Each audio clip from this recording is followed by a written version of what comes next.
Sa ngalan ng Ama at ng Anak at ng Espiritu Santo, Amen. sumainyo ang Panginoon. At sumaiyo rin. Mga kapatid, aminin natin ang ating mga kasalanan upang tayo'y maging marapat gumanap sa banal na pagdiriwang. Tayo pong lahat, inaamin ko sa makapangyarihang Diyos at sa inyo mga kapatid, na lubha akong nagkasala sa isip, sa salita, sa gawa, at sa aking pagkukulang. Kaya isinasamo ko sa mahal na Birheng Maria, sa lahat ng mga anghel at mga banal, at sa inyo mga kapatid, na ako'y panalangin sa Panginoong ating Diyos. Kaawaan tayo ng makapangyarihang Diyos, patawarin tayo sa ating mga kasalanan at patnubayan tayo sa buhay na walang hanggan. Amen. Panginoon, kaawaan mo kami. Panginoon, kaawaan mo kami. Kristo, kaawaan mo kami. Kristo, kaawaan mo kami. Panginoon, kaawaan mo kami.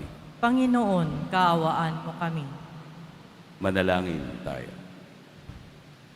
Ama naming makapangyarihan, sa iyong mga isinilang sa tubig at Espiritu Santo, ang pinto ng langit ay binuksan mo. Dagdagan mo pa ang buhay na iyong bigay sa amin, upang sa mga dinalisay mo sa pagkamasuwayin, ay hindi mahadlangang kamtin ang iyong paggiliw sa pamamagitan ni Jesucristo, kasama ng Espiritu Santo, magpa sa walang hanggan. Amen. Magsiupo muna ang lahat. Pagbasa mula sa mga gawa ng mga apostol. Noong mga araw na iyon, sinabi ni Esteban sa mga tao, sa matatanda at sa mga eskriba, "Napakatigas ng ulo ninyo. Di pa ba nagbabago ang inyong kalooban? Ayaw ninyong dinggin ang katotohanan. Kung ano ang ginawa ng inyong mga magulang, iyon din ang ginagawa ninyo. Lumalaban kayong lagi sa Espiritu Santo. Sinong propeta ang hindi pinag-usig ng inyong mga ninuno? Pinapatay nila ang mga humula sa pagparito ng matuwid na inyo namang ipinagkalulo at ipinapatay. Tumanggap kayo ng kautosang ibinigay ng Diyos sa pamamagitan ng mga anghel, ngunit hindi ninyo tinatalima iyon. Nang marinig ito ng mga bumubuo ng Sinedrin, sila'y nangalit dahil sa matinding galit kay Esteban. Ngunit si Esteban, na puspos ng Espiritu Santo, ay tumingin sa langit at nakita ang maningning na liwanag sa paligid ng Diyos at si Jesus na nasa kanyang kanan. Bukas ang kalangitan, sabi niya, at nakikita ko ang anak ng tao na nasa kanan na ng Diyos. Tinakpan nila ang kanilang tainga at nagsisigawan. Pagkatapos, sabay-sabay silang dumaluhong sa kanya. Kinaladkad si Esteban hanggang sa labas ng lungsod upang batuhin. Hinubad ng mga saksi ang kanilang kasuotan at iniwan sa isang binatang nagngangalang Saulo. At pinagbababato nila si Esteban na nananalangin naman ng ganito, "Panginoong Jesus, tanggapin mo ang aking espiritu." Lumuhod si Esteban at sumigaw ng malakas, "Panginoon, huwag mo po silang panagutin sa kasalanang ito." At pagkasabi nito, siya'y namatay. Nasang-ayon si Saulo sa pagkapatay kay Esteban. Ang salita ng Diyos. Salamat sa Diyos. Poon sa mga kamay mo, habilin ko ang buhay ko. Poon sa mga kamay mo, habilin ko ang buhay ko. Tanging kublihan ko, ako ay ingatan. Tagapagtanggol ko't aking kaligtasan. Tagapagtanggol ko at aking kanlungan. Ayon sa sinabi mo, ako'y patnubayan. Poon sa mga kamay mo, habilin ko ang buhay ko. Sa kanyang mga kamay mo habiling ko, buhay ko. tagapagligtas kong tapat at totoo. Ikaw poon aking pinanalaligan. Pagbubunyi ako, magsasayang tunay sa iyong pag-ibig na walang katapusan. Poon, sa mga kamay mo, habilin ko ang buhay ko. Itong iyong lingkod sana ay lingapin. Ingatan mo ako't iyong pagpalain. Iligtas mo ako at iyong sagipin. Tanda ng pag-ibig na di magmamaliw. Iyong kinakalinga at iniingatan mo laban sa adika ng masamang tao. Poon, sa mga kamay mo, habilin ko ang buhay ko. Magsitayo na po ang lahat.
Sumainyo ang Panginoon, At sumaiyo rin. ang mabuting balita ng Panginoon ayon kay San Juan. Papuri sa iyo, Panginoon.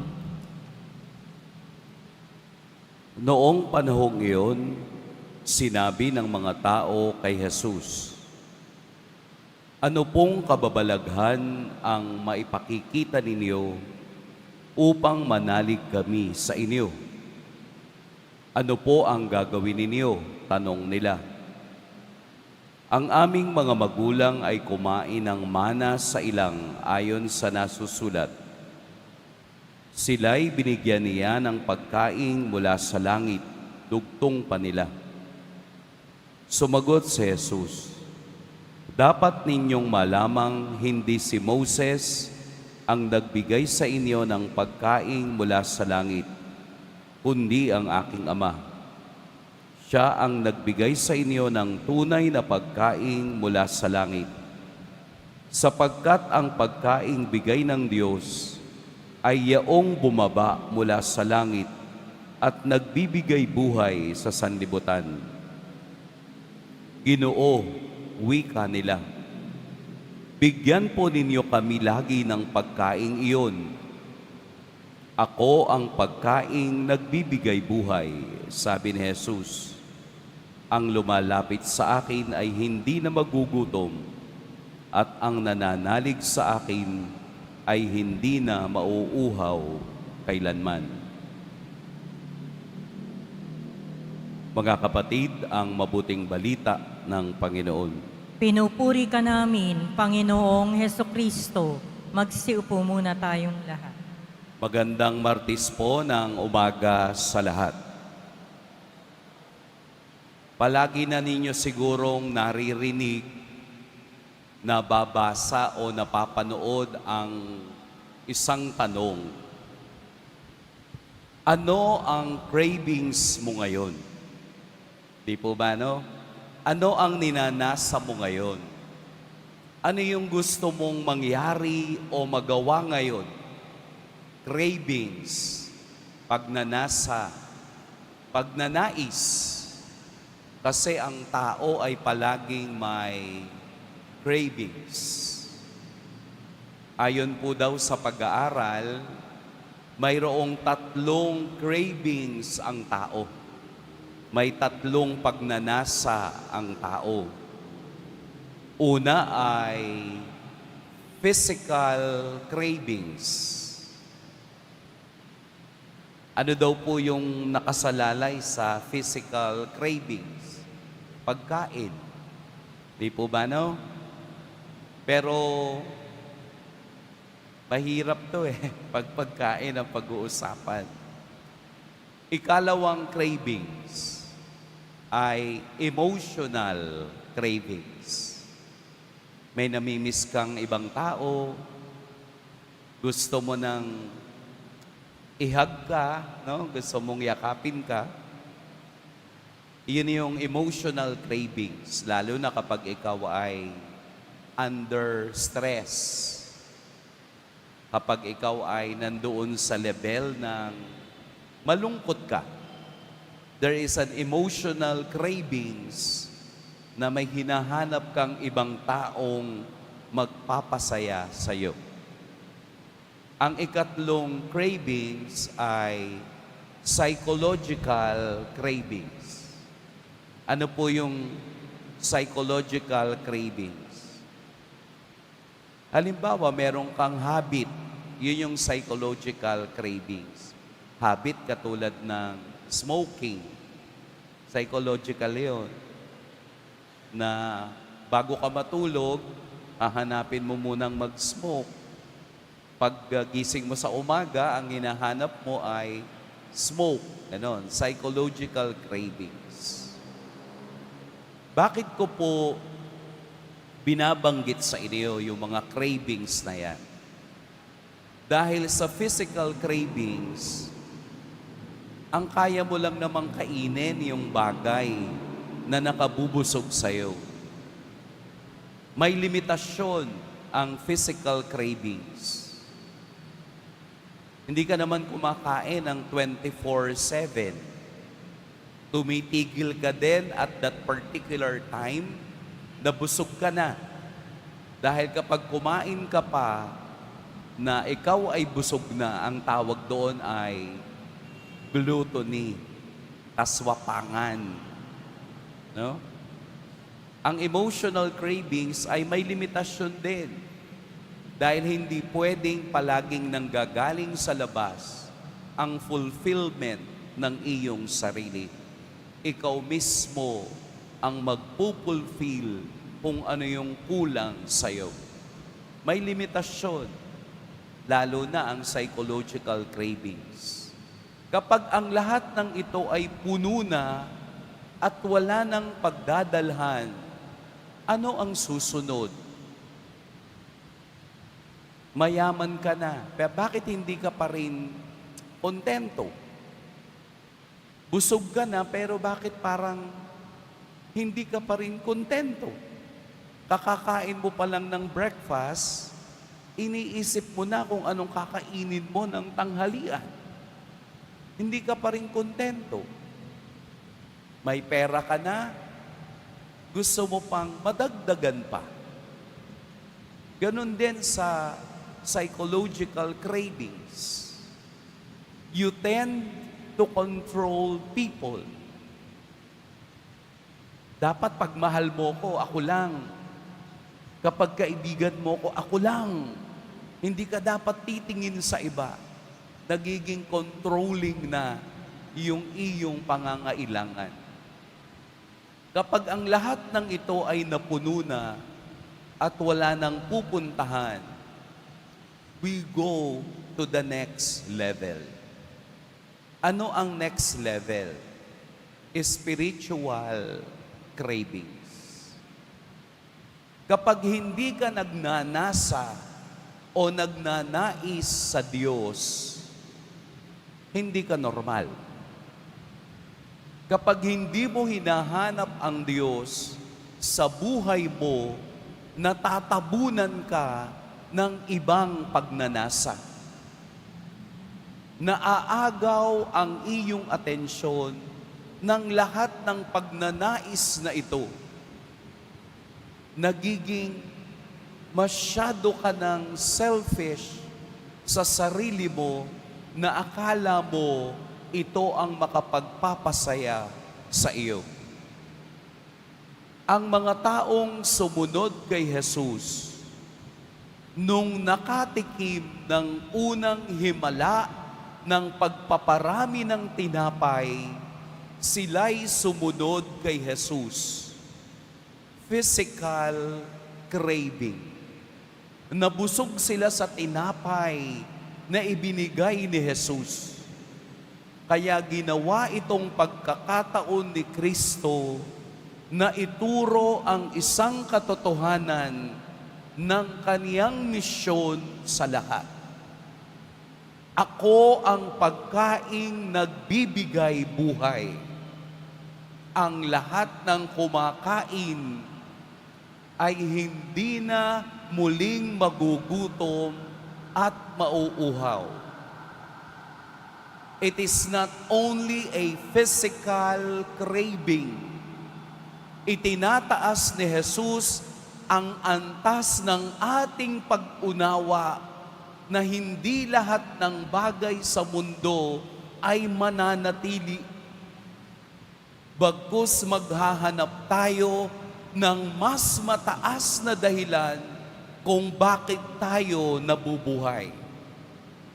Kaya ang tanong ng mga tao, bigyan mo po kami ng tinapay na iyan. At ang tinapay na iyon ay walang iba kung hindi si Jesus sa banal na Eukaristiya. Sa bawat pagtanggap natin ng kaniyang banal na katawan, itinataas natin ang level ng ating pagnanasa, ng ating pagnanais na tayo'y malukuban ng biyaya, pag-ibig at awa ng Diyos. We do not settle for the things that would pass. Ang pagkain ay lumilipas at nawawala. Ang emosyon ay nababago kada minuto. Ang pangangailangan nating psikolohikal ay nawawala. Pero ang pagkaing espiritual ay hindi makukumpleto at hindi natin makakamit kung tayo'y hiwalay kay Kristo. Ang needs natin ay pangsamantala. Pero ang ibinibigay na biyaya ng Diyos sa banal na tinapay bilang kaniyang katawan, ang ating nagiging sandigan, ang ating nagiging pundasyon, ang ating nagiging katawan upang tayo'y makapagpatuloy at makamit at magnais na makita si Jesus mukha sa mukha. Magagawa lang natin ito kapag nagtagumpayan natin ang mga cravings na ito at wala na tayong ibang ninanais kung hindi ang makasama ni Kristo sa kaniyang kaharian. Malalim at tuloy-tuloy ang ating pagninilay sa Ebanghelyo ngayon hanggang sa mga susunod na araw. Ang tawag po dito ay bread discourse. Ang mga pahayag ni Jesus tungkol sa tinapay. I am the bread of life.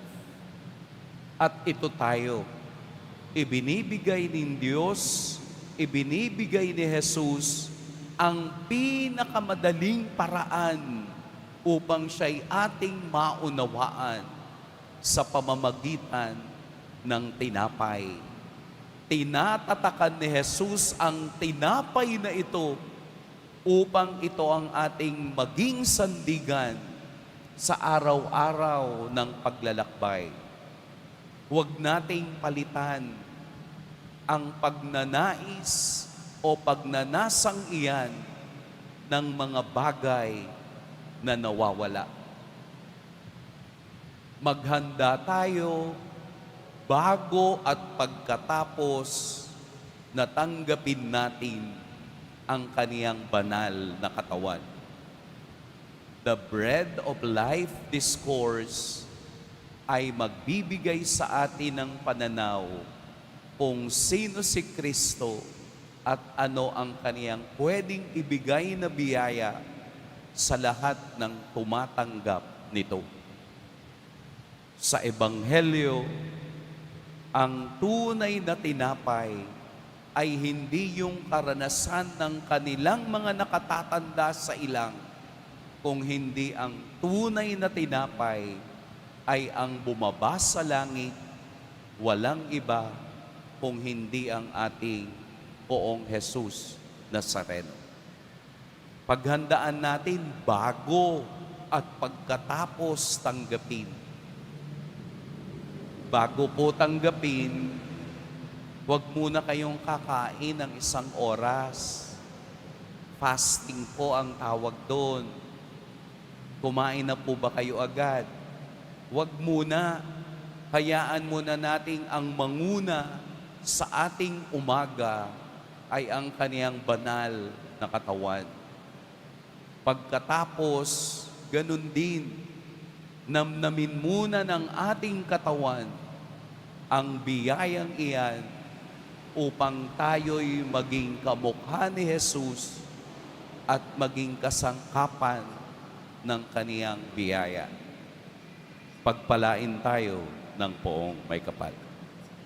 Magsitayo na po ang lahat.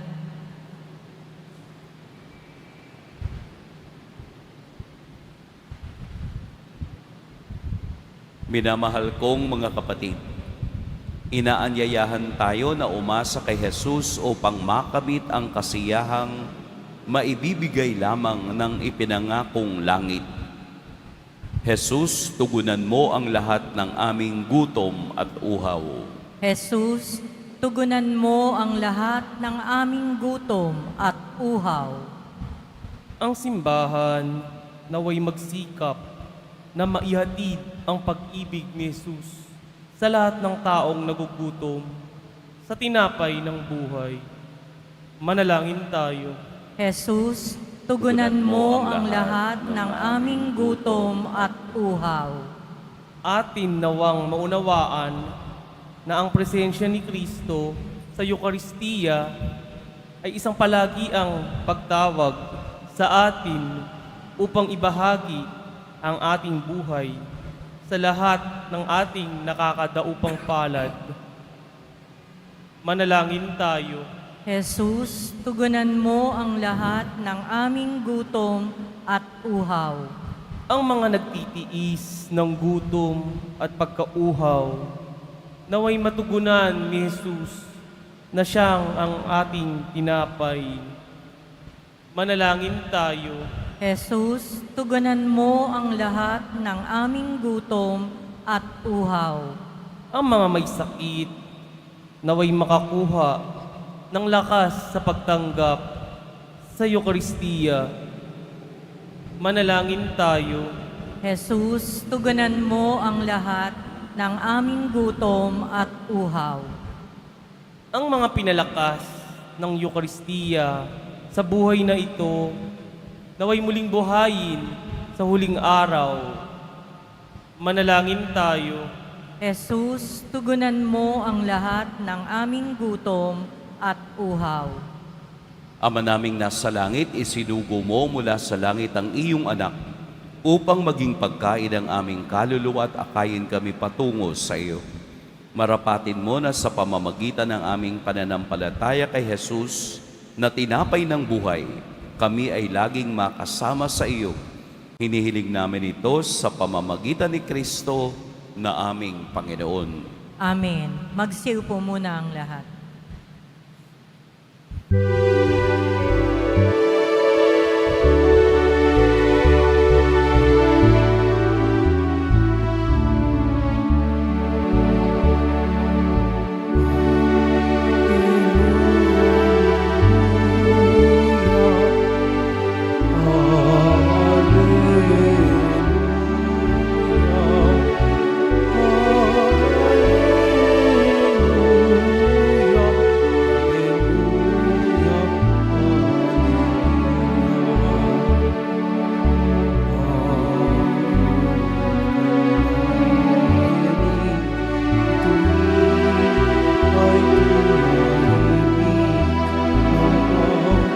ay tumindi bilang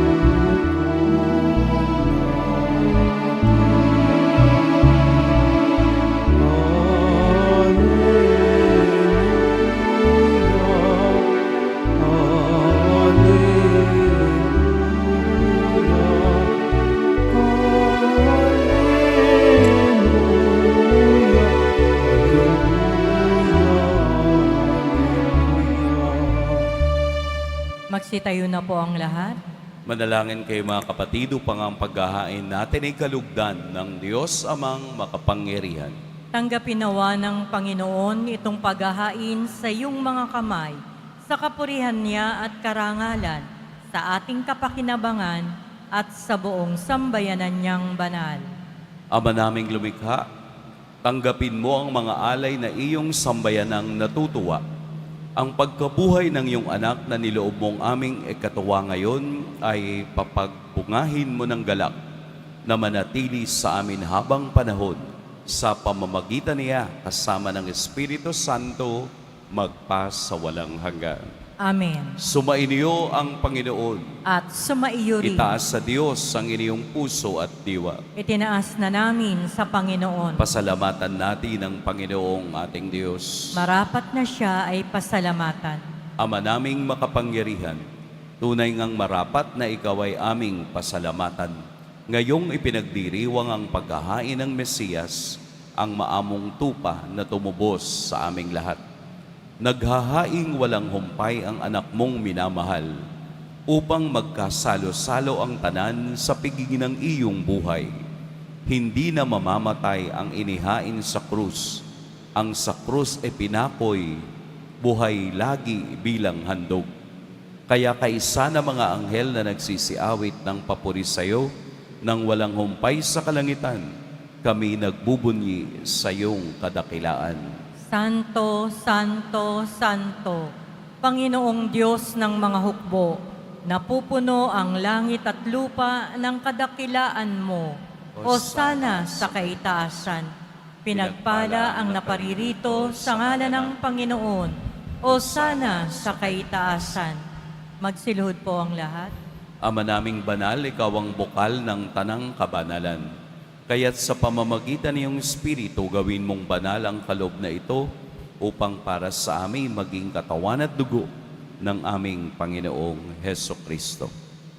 Bago niya pinagtiis ang kusang loob na maging handog, hinawakan niya ang tinapay, pinasalamatan kaniya, pinaghati-hati niya iyon, iniabot sa kaniyang mga alagad at sinabi, "Tanggapin ninyong lahat ito at kanin. Ito ang aking katawan na ihahandog para sa inyo."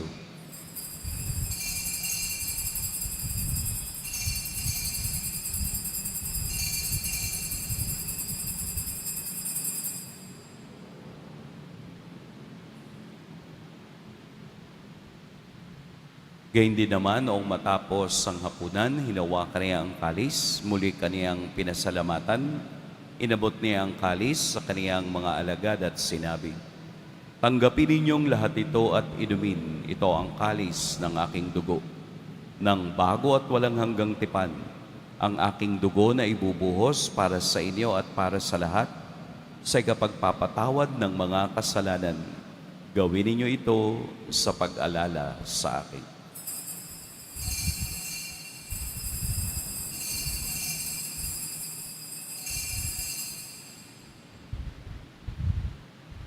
Magsitayo na po ang lahat.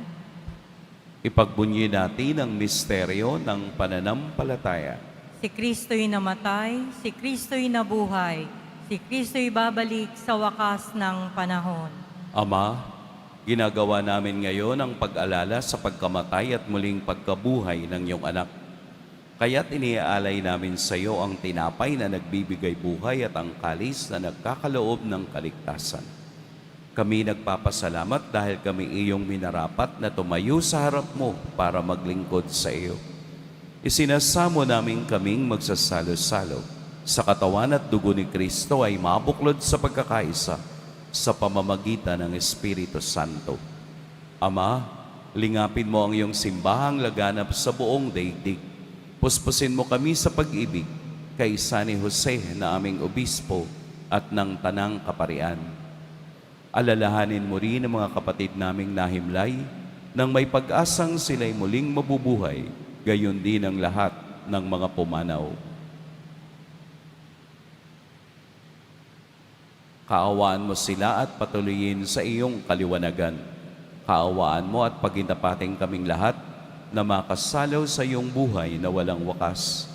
Kaisa ng mahal na Birheng Maria na ina ng Diyos, ng kabiyak ng puso niyang si San Jose, kaisa ng mga apostol ni San Juan Bautista, at ng lahat ng mga banal na namuhay dito sa daigdig ng kalugod-lugod sa iyo, maipagdiwang nawa namin ang pagpupuri sa ikararangal mo sa pamamagitan ng iyong anak na aming Panginoong Heso Kristo. Sa pamamagitan ni Kristo, kasama niya at sa Kaniya, ang lahat ng parangal at papuri sa iyo, Diyos, Amang makapangyarihan, kasama ng Espiritu Santo, magpa sa walang hanggan. Amen. Sa tagubilin ng nakagagaling na utos at sa turo ni Jesus na Panginoon natin at Diyos, ipahayag natin ng lakas loob.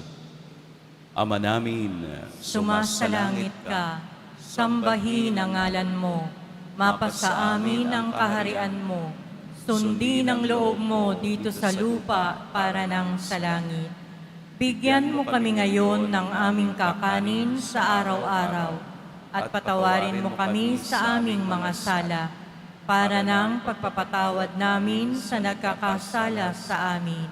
At huwag mo kaming ipahintulot sa tukso, at iadya mo kami sa lahat ng masama. hinihiling namin kami iadya sa lahat ng masama. Pagkalooban ng kapayapaan araw-araw, iligtas sa kasalanan at ilayo sa lahat ng kapahamakan. Samantalang aming pinananabikan ang dakilang araw ng pagpapahayag ng tagapagligtas naming si Heso Kristo. Sapagkat iyo ang kaharian at ang kapangyarihan at ang kapurihan magpakailanman. Amen. Panginoong Jesucristo, sinabi mo sa iyong mga apostol, kapayapaan ang iniiwan ko sa inyo, ang aking kapayapaan ang ibinibigay ko sa inyo. Tunghayan mo ang aming pananampalataya at huwag ang aming pagkakasala. Pagkalooban mo kami ng kapayapaan at pagkakaisa ayon sa iyong kalooban, kasama ng Espiritu Santo, magpa sa walang hanggan. Amen. Ang kapayapaan ng Panginoon naway laging sumainyong lahat. At sumaiyo rin. Magbigayan kayo ng kapayapaan sa isa't isa. Kordero ng Diyos na nag-aalis ng mga kasalanan ng sanlibutan, maawa ka sa amin. Kordero ng Diyos na nag-aalis ng mga kasalanan ng sanlibutan, maawa ka sa amin. Kordero ng Diyos na nag-aalis ng mga kasalanan ng sanlibutan, ipagkaloob mo sa amin ang kapayapaan. Magsiluhod po ang lahat. Narito si Jesus ang pagkaing nagbibigay buhay. Ito ang kordero ng Diyos. Ito ang nag-aalis sa mga kasalanan ng sanlibutan. Mapalad ang inaanyayahan sa kaniyang piging. Panginoon, hindi ako karapat-dapat na magpatuloy sa iyo, ngunit sa isang salita mo lamang ay gagaling na ako.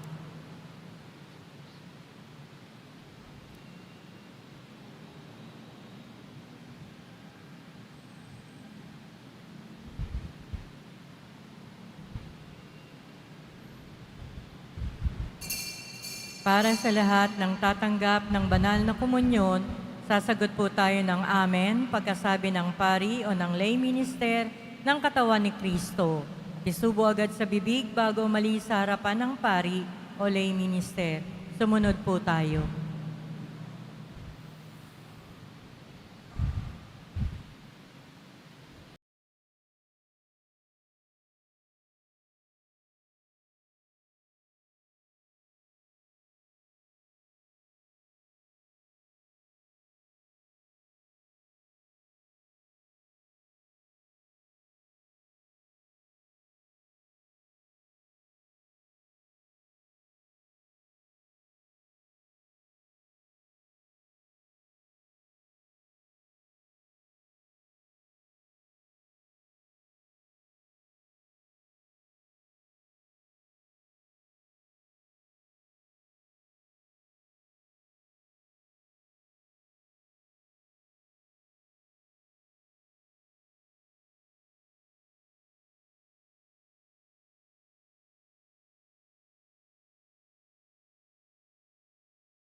Ama naming mapagmahal, tunghayan mo at lingapin ang iyong sambayanan na minarapat mong makinabang sa piging na pang magpakailanman. Ipagkaloob mong kami maluwalhating makarating sa pagkabuhay na magtatampok sa amin sa iyong piling sa pamamagitan ni Hesukristo kasama ng Espiritu Santo magpa sa walang hanggan. Amen. Sumainyo ang Panginoon. At sumaiyo rin. Yumuko kayo para sa pagbabasbas. Mahal na poong Jesus Nazareno, inihayag mo sa pamamagitan ng krus ang walang maliw na pag-ibig ng Diyos sa sangkatauhan. Pakinggan mo po ang kahilingan, lalo na para sa mga nangangailangan ng iyong tulong at awa. Makamtan nawa namin ang iyong kasagutan na may utang na loob na tinatanaw. Basbadasin po ninyo itong mga imahin at dasalan upang lalo kaming manalangin at magtiwala. Sa pamamagitan ng bendisyon na ito, naway lalo kaming maging mapaglingkod, masunurin at tapat sa iyo na aming malwalhating Panginoon magpas sa walang hanggan. Amen. At pagpalain kayo ng makapangyarihan at mapagmahal na Diyos, ang Ama at Anak at Espiritu Santo. Amen. Humayo kayong taglayang kapayapaan ng poong Jesus Nazareno. Salamat sa Diyos.